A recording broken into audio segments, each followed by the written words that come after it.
ஒரு கன் shot miss ஆனதுனால இன்னைக்கு ஒரு $multi-million கம்பெனி உருவாயிருக்குன்னு சொன்னா நம்புவீங்களா? அந்த கம்பெனிக்கு நீங்களும் ஒரு ஃபேன் தான். வாங்க கதைக்குள்ள போலாம். 1951ல ரெண்டு ஃப்ரெண்ட்ஸ் பேர்ட்ஸ் ஹண்டிங் போனாங்க. அன்னைக்கு மிஸ் ஆன ஷாட்னால ரெண்டு பேருக்குமே ஒரு ஆர்குமெண்ட் வந்துச்சு. Which bird is the fastest? ஆனா அதுக்கான ஆன்சர் யாருக்குமே தெரியாது. இன்னைக்கு இருக்க மாதிரி அன்னைக்கு கூகுளும் கிடையாது, அதுக்கான ஆன்சர் எந்த புக்லயுமே கிடைக்காது. அப்பதான் அவங்களுக்கு ஒரு ஐடியா வந்துச்சு, இந்த மாதிரி ஃபேக்ட்ஸ் இருக்க ஒரு புக் இருந்துச்சுன்னா இருக்க எல்லா டவுட்ஸும் சால்வ் பண்ண முடியும்னு. அப்போதான் 1955ல first Guinness book of records publish பண்ணாங்க. அது ஜஸ்ட் ஒரு பப் பேஸ்ட் புக்கா தான் இருந்துச்சு. அன்னைக்கு ஸ்டார்ட் பண்ண சின்ன பப் பேஸ்ட் புக் சின்னதா மட்டும் இருக்கல, உலகம் முழுக்க பெருசாகி இன்னைக்கு tallest, shortest, strongest and strangest இந்த எல்லா கேட்டகரிஸ்லயுமே பப்ளிஷ் பண்ண ஸ்டார்ட் பண்ணாங்க. அன்னைக்கு ஸ்டார்ட் பண்ண ஒரு சைடு ஐடியா தான் இன்னைக்கு கின்னஸ் வேர்ல்ட் ரெக்கார்ட் ஆயிருக்கு.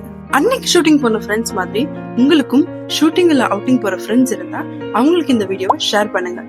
அப்படியே நம்ம பேஜை ஃபாலோ பண்ணுங்க.